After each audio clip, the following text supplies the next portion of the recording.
എൻ്റെ ചോദ്യം UDFിൻ്റെ പ്രതിനിധിയോടാണ്. ഈ മണ്ഡലത്തിലെ പ്രധാനപ്പെട്ടൊരു പഞ്ചായത്താണ് അമരമ്പലം. അപ്പോൾ കഴിഞ്ഞ 3 വർഷം മുന്നേ ഞാനൊരു വിവരാവകാശത്തിന് കൊടുത്തിരുന്നു.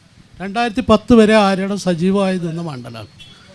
ആര്യാടൻ്റെ വികസനം ഈ പഞ്ചായത്തിൽ എന്താണെന്ന് വിവരാവകാശത്തിന് കൊടുത്തപ്പോൾ അതിന് കിട്ടിയ മറുപടി 4 ലക്ഷം രൂപേൻ്റെ ഹയർ സെക്കൻഡറി സ്കൂളിൻ്റെ ഇവിടെ പൂക്കോടുംപാടം അവിടെ 4 ലക്ഷം രൂപേൻ്റെ ഒരു ക്ലാസ് റൂം കൊടുത്തിട്ടുണ്ട്.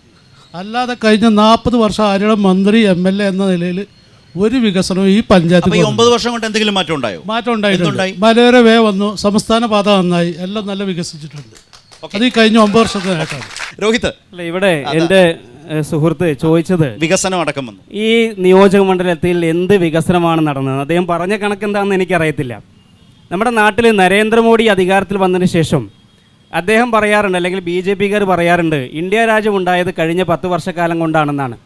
സമാനമായ രീതിയിലുള്ളൊരു ക്യാമ്പയിനാണ് ഈ നിലമ്പൂർ നിയോജക മണ്ഡലത്തിൽ വികസനം ഉണ്ടായത് ഇടതുപക്ഷ സർക്കാർ അധികാരത്തിൽ വന്നതിന് ശേഷമാണെന്നുള്ള ഒരു നരേഷൻ ഇവർ സൃഷ്ടിക്കുന്നുണ്ട്.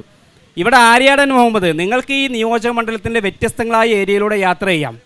ഒരു റോഡോ പാലമോ ഒന്നുമില്ലാത്ത ഈ ഒരു നിയോജക മണ്ഡലത്തിൽ ഈ റോഡുകളും പാലങ്ങളും ഒക്കെ ഉണ്ടാക്കിയത് ആര്യാടൻ മുഹമ്മദാണ്. അത് ഇന്ന് രോഹിത്, ഈ റോഡിലൂടെയല്ലേ നമ്മൾ വന്നേ? ഞാൻ പറഞ്ഞു, ഞാനും നിങ്ങളും നല്ല റോഡിലൂടെയല്ലേ വന്നത്? പറയട്ടെ, ഈ നിയോജക മണ്ഡലത്തിലെ മുഴുവൻ പഞ്ചായത്തുകളിലും ഹയർ സെക്കൻഡറി സ്കൂളുകൾ ആരംഭിക്കപ്പെട്ടത് ഈ ആര്യാടൻ മുഹമ്മദ് ഇരിക്കുമ്പോഴാണ്.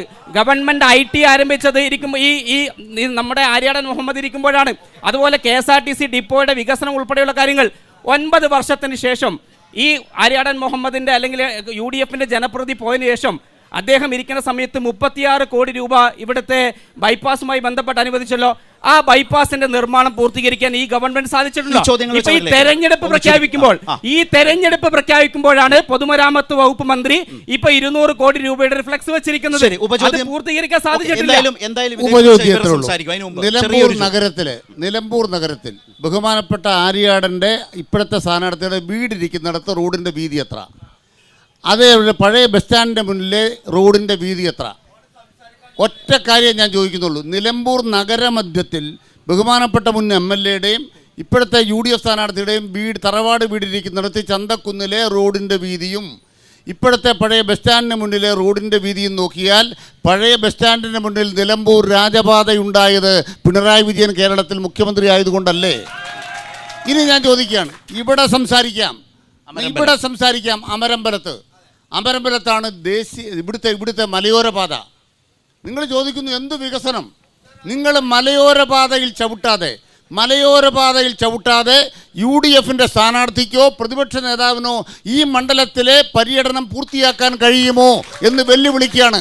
മലയോര പാതയിൽ കാല് ചവിട്ടാതെ പ്രചരണം പൂർത്തിയാക്കാൻ കഴിയുമോ?